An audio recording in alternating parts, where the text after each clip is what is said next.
Hey there, my name is James Heller with the Atlas Portfolio, and I wanted to take a little bit of time today and break down how I was actually able to close my first deal last year in wholesale real estate. So let's get into it.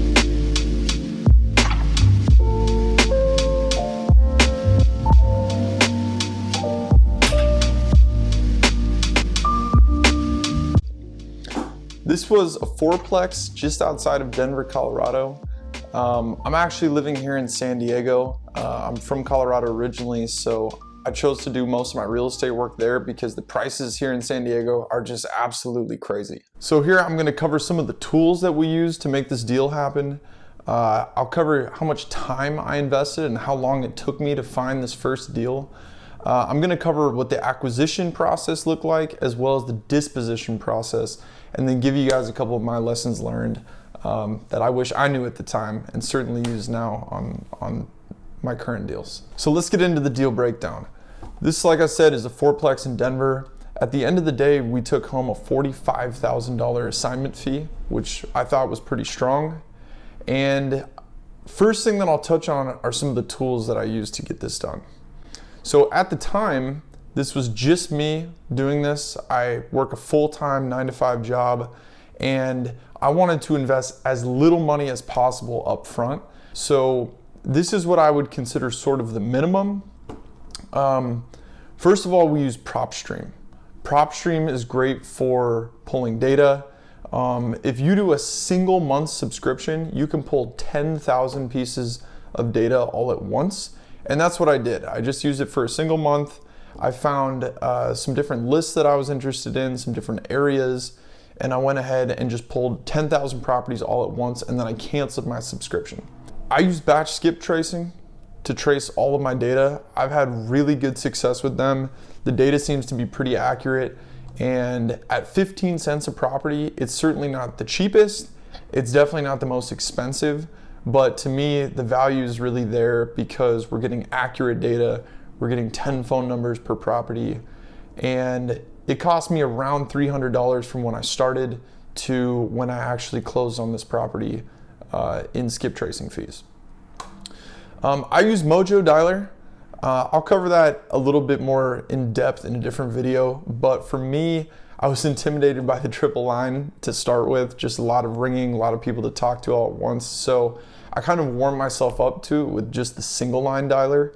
It's $99 a month. I didn't use any of the extras at that time, and I'm not sure exactly how I got to this total, but I checked and it was around $613 by the time we actually closed that first deal.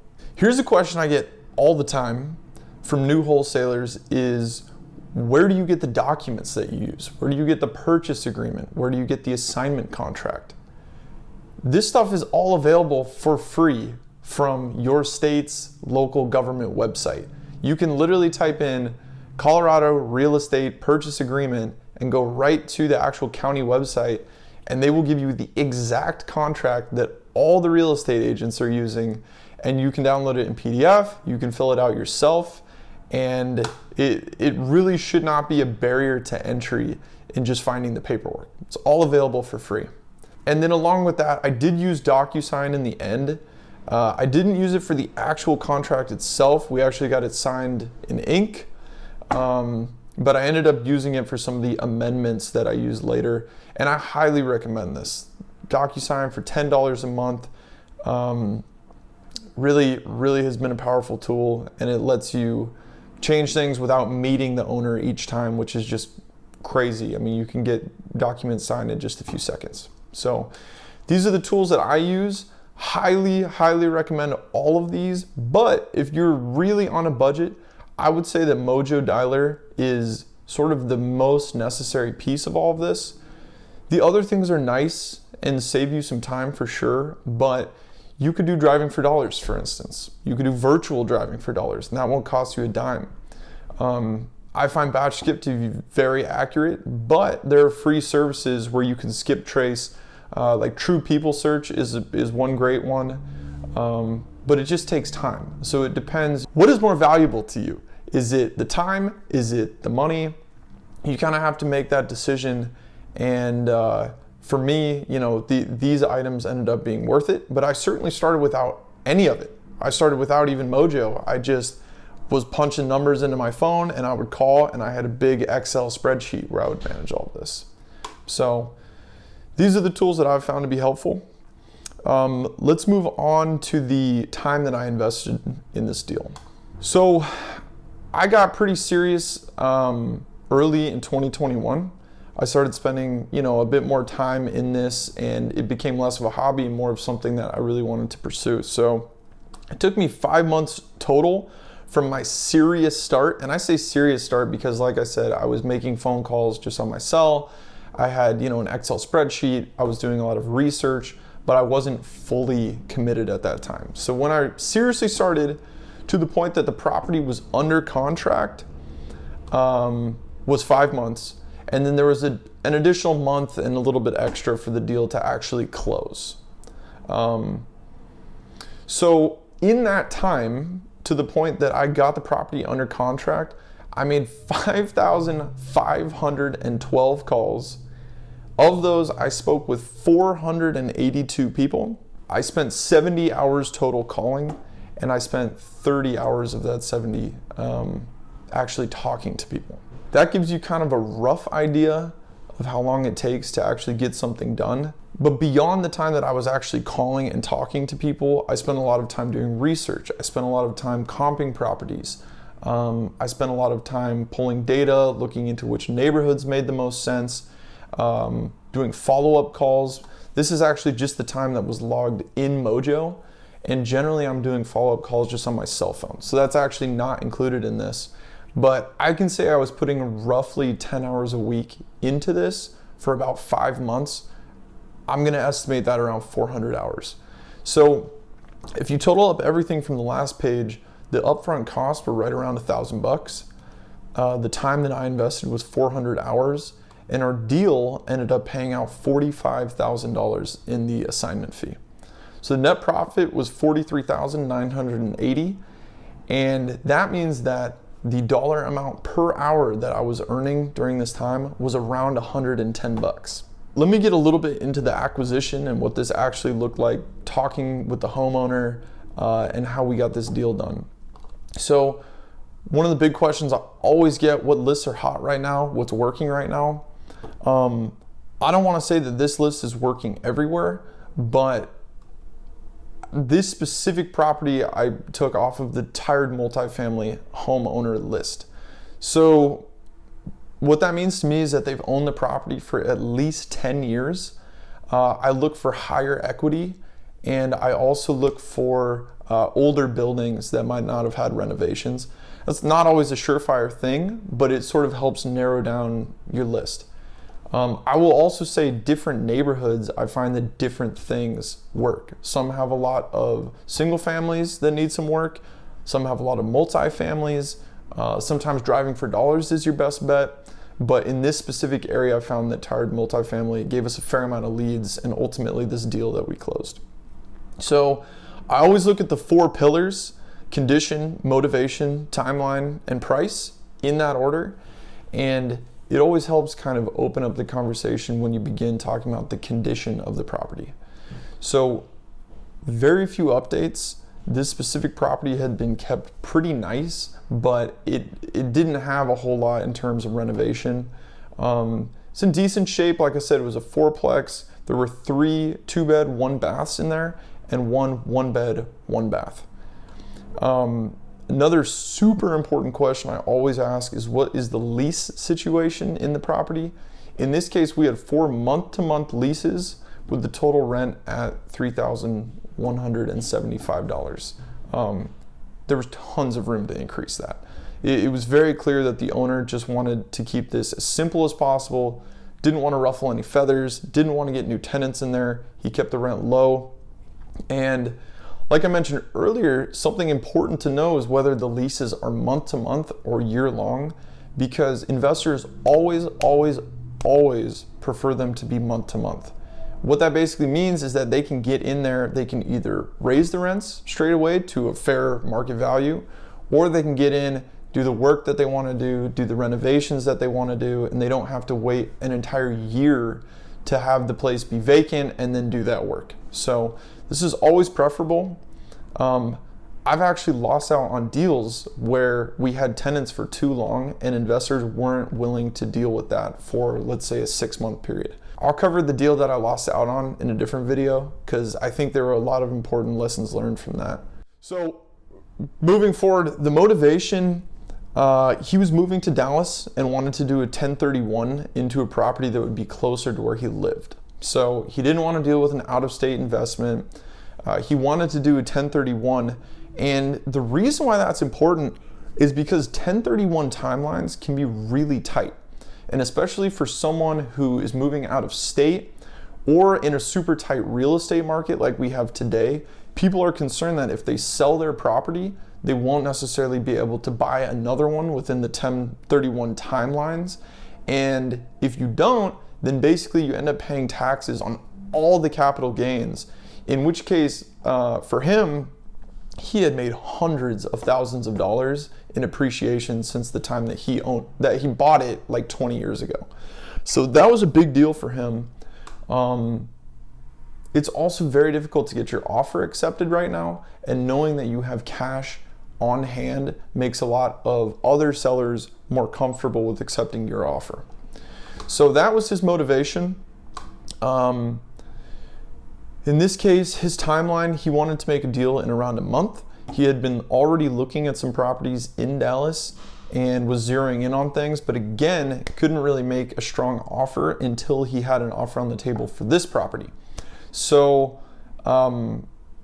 what I ended up doing in the end, we actually wrote him a 90-day contract, and I told him that we could be flexible in that closing. So he had all that time to find another property, but then if he found something earlier, then we would be able to actually bring it in and make sure that he had that money in his pocket so he could go and close on his other property. That's what ended up happening in the end. We went from 90 days down to around 45 days after you'd found a property, put it under contract, and then we made this whole thing happen. And finally, price. He was actually super firm. He started at $575. He said, "This is what I want." I didn't have a lot of comps to work off of because not much has sold in this area. I was looking pretty much at the cap rate based on the rent that he had here, and I had offered $530,000. He said it was too low. He had actually told me that he was working with somebody else, which turned out to be true. The way that this ended up working is right before I was about to go on a trip. I was literally out the door, packing the car, going to Mexico. He told me on the phone, I'm gonna go with this other offer. I said, oh my goodness, we've been talking for a few weeks now. I really don't want to lose out on this. And I told the guy, what can we do to get this done?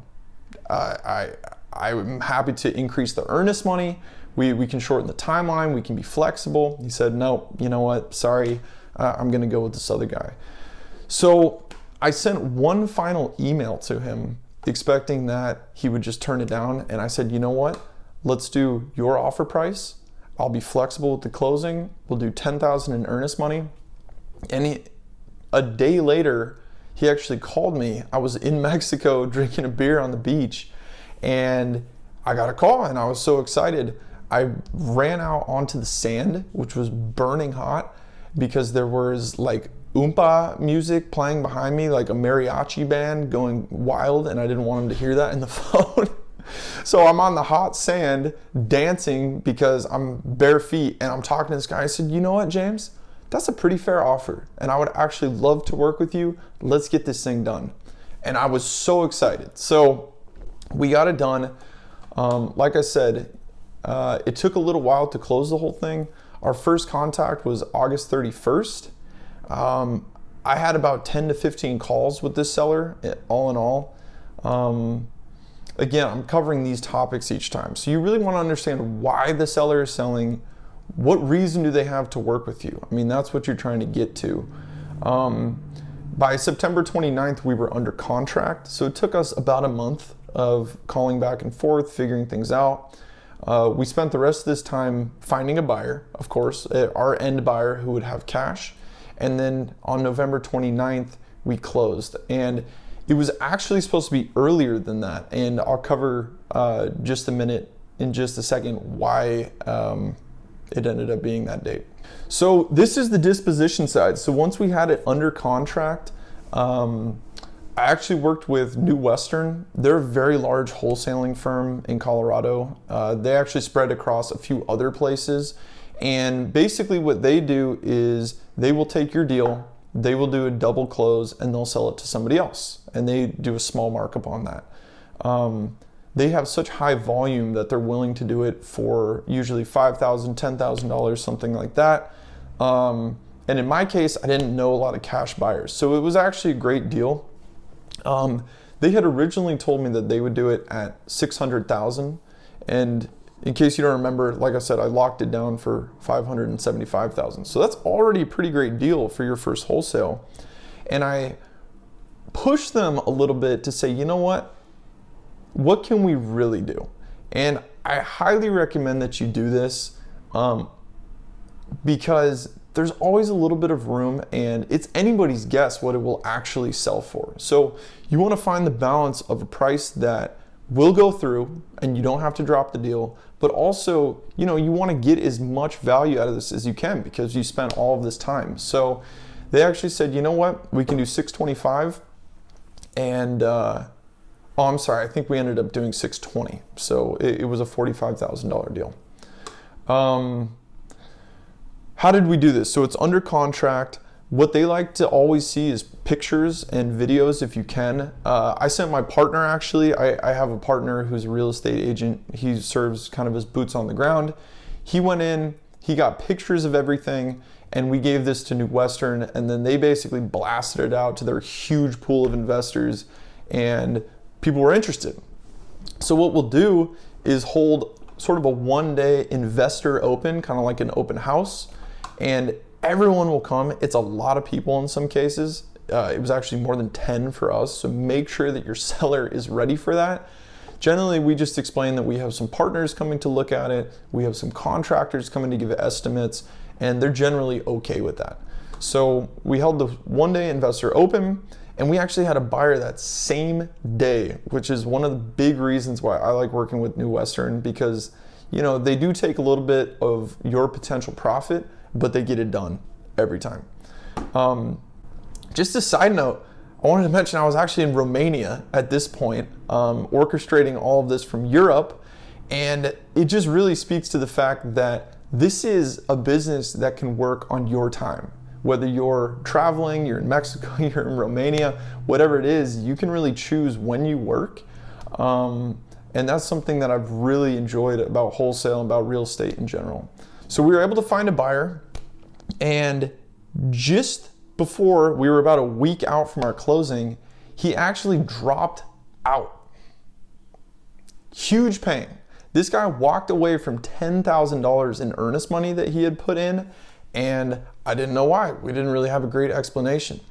And I was a little bit nervous because I went from having a $45,000 payday to zero.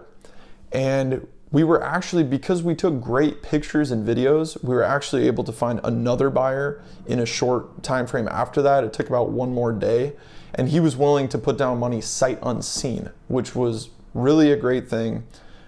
We did have to push closing out by a week so that he could get his finances together, but really, again, New Western kind of saved the day here, and you always have to expect things like that happening and really manage the whole closing process closely. So at the end of the day, it closed. Title wired $45,000 into my account, and I absolutely could not believe it. You really don't believe it until the deal closes, and it is just an incredible feeling. That was it. I will always remember that day. So that's pretty much how the deal worked. If you guys have more questions that I didn't cover here, I'm really happy to answer those. Just leave them down in the comments.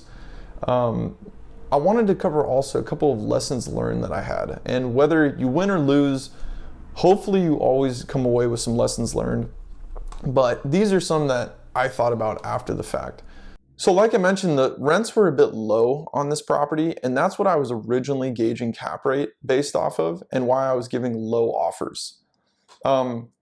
use Zillow to estimate the rents in the area for cap rate. If you're gonna do that, you want to tell people what the rents could be, not what they are today. He was way, way, way under.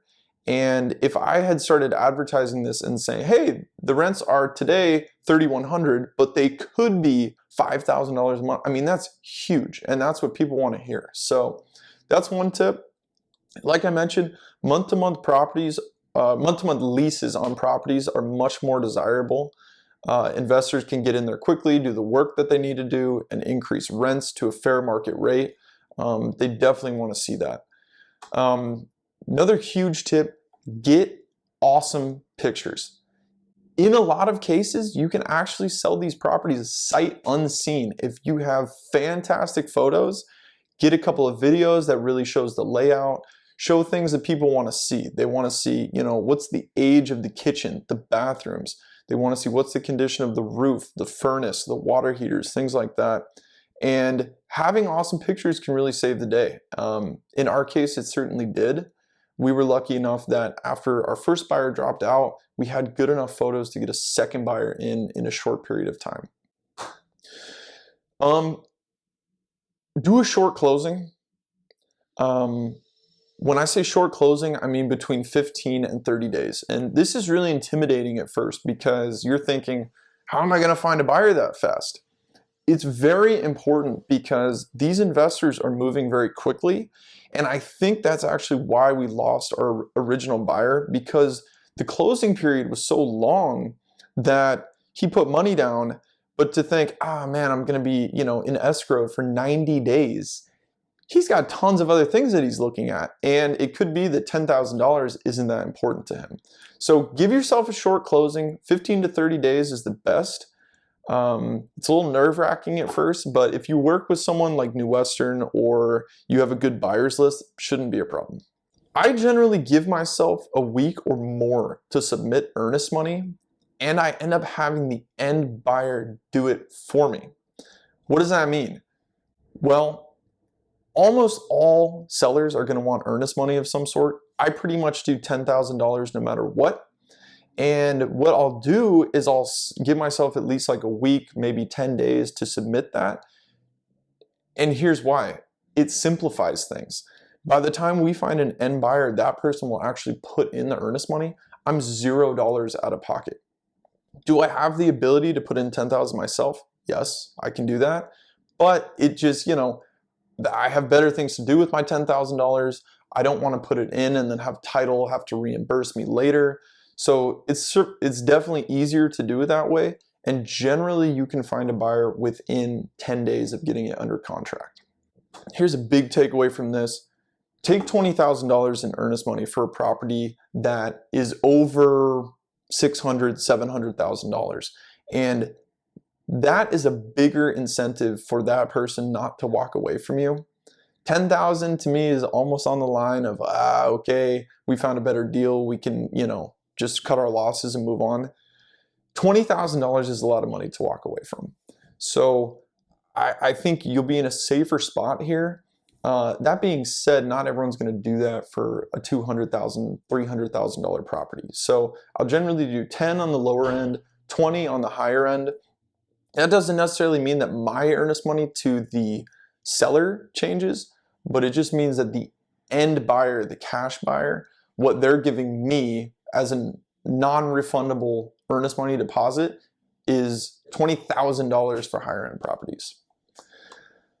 That's pretty much it. So I really appreciate you guys watching this. Really, if you have any questions, I'm absolutely happy to answer them.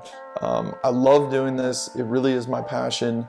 I'm all over BiggerPockets, and I'm happy to answer questions here on YouTube, Instagram, and BiggerPockets. Those are kind of my favorite spots. So thank you so much. And again, I'm James Heller from the Atlas Portfolio, and we'll see you next time.